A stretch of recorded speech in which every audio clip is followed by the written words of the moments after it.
I've been talking a lot recently about collecting physical media, whether it's VHS, whether it's DVD, Blu-ray, CDs, vinyl. Having a physical collection allows you control of the content you can enjoy. For too long, and I'm noticing it quite rapidly, it's escalating crazy, is the fact that everything's just becoming a license now. It's a subscription model. Even if you think you own something digitally, it can be revoked at any time, whether it's a licensing agreement between the platform and the publisher, or just whether your account gets a banned or anything happens to it. It's like you don't actually own anything. And I think that's the way companies are trying to get you to the point where maybe you get hyper fixated on one title, so you end up subscribing to live to continually hemorrhage money just to watch that title. That's what it's getting. And not everything's transitioning over. There's a lot getting left behind, and I've noticed it myself. So like, I've got a collection here that I'm incredibly proud of. It's everything is personal to me. So it's everything that I absolutely cherish and adore. So it's curated especially for me, It didn't happen overnight. It's been like a lifetime in some ways, Like recently, I just got another set of the shelving because it was a bit of a mess. I had something else there, and it was like I kept spending money on other things when really I should just got the infrastructure. And because of that, I wanted all my DVDs back. My DVDs were in bags.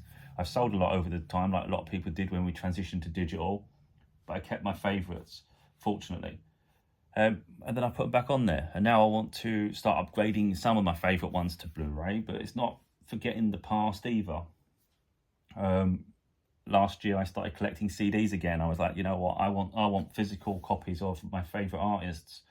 And then that sent me down a spiral because I just felt, I want vinyl.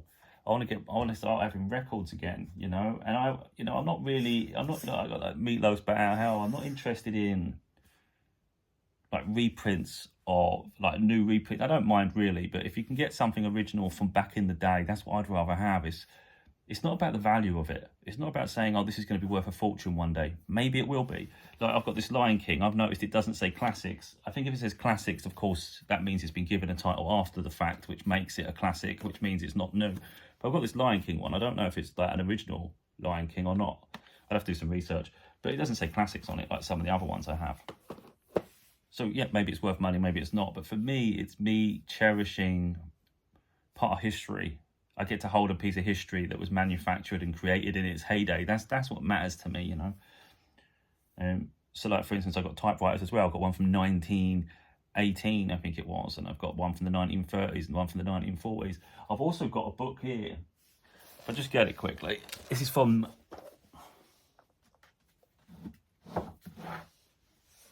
the 1800s. This is 1860 something. Literally 1800s. It's crazy.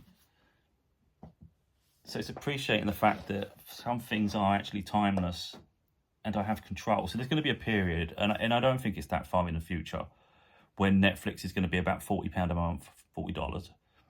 And the same will be done for Disney. There'll be same for Prime. There'll be same for every other company. They'll all start buying each other out to give themselves more of a monopoly. There'll be a point where people are paying $150, £150, £200 a month on consuming content, whether it's music, whether it's your movies, your TV shows. And that's just going to be life. You're just going to keep saying, oh yeah, I'm paying all this for this. And it's like, I'm not paying anything for anything. I already have everything I want to watch.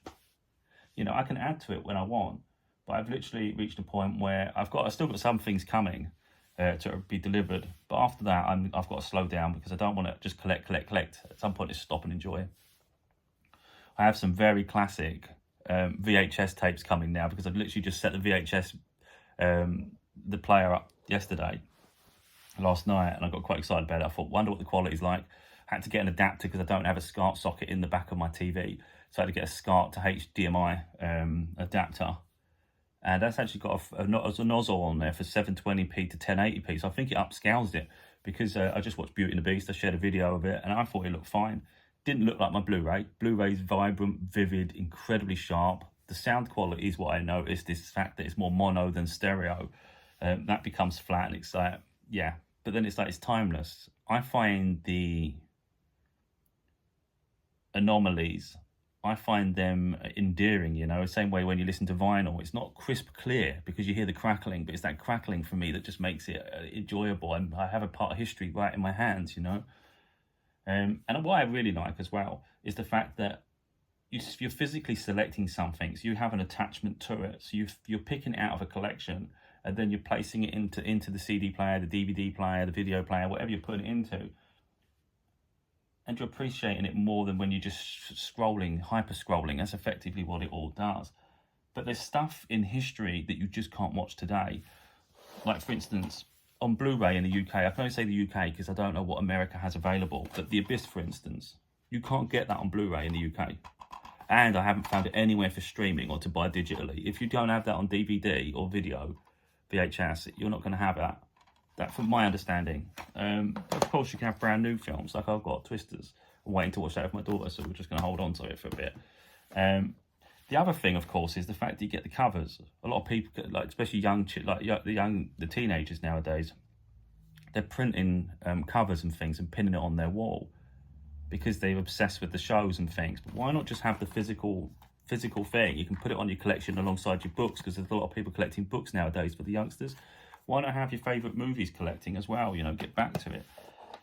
But yeah, and there's things in history, like I said, that you're not watching nowadays. That I haven't seen it on platforms. For instance, I've got this. Now, this is DVD. It's hardly new, but at least it's reimagined. And that is the entire collection of the Munsters. So if you're into the Addams Family, there's the Munsters. The Munsters, I'm pretty sure the Munsters came before the Addams Family. It's incredible. It's the entire box set.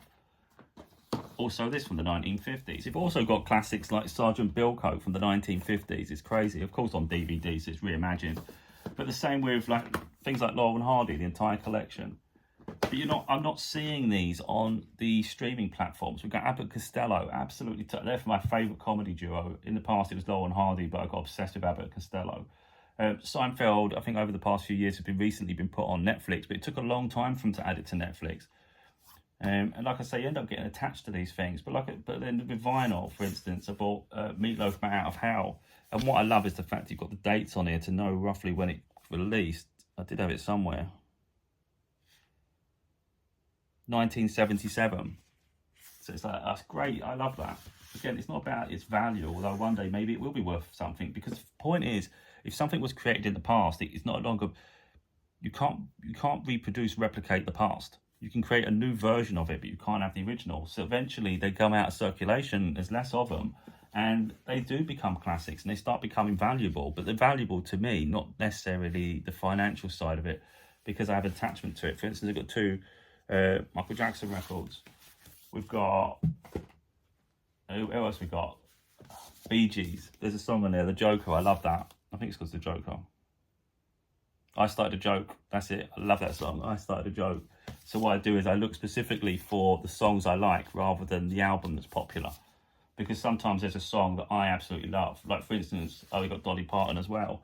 I like, there was a song I specifically liked. I think it's Applejack. Yeah, I was looking for Applejack. And it has Coat of Many Colours as well. So again, that's what I'm looking for when I buy a record.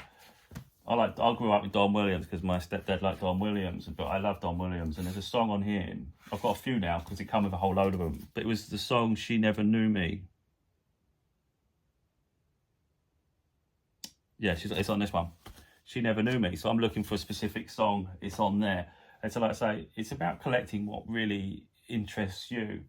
And I have a lot of range from action movies to superhero magic, with like Harry Potter, Lord of the Rings, things like that. But then also action movies, comedies, romantic comedies, a few horrors, my favourite TV shows, a core quality content that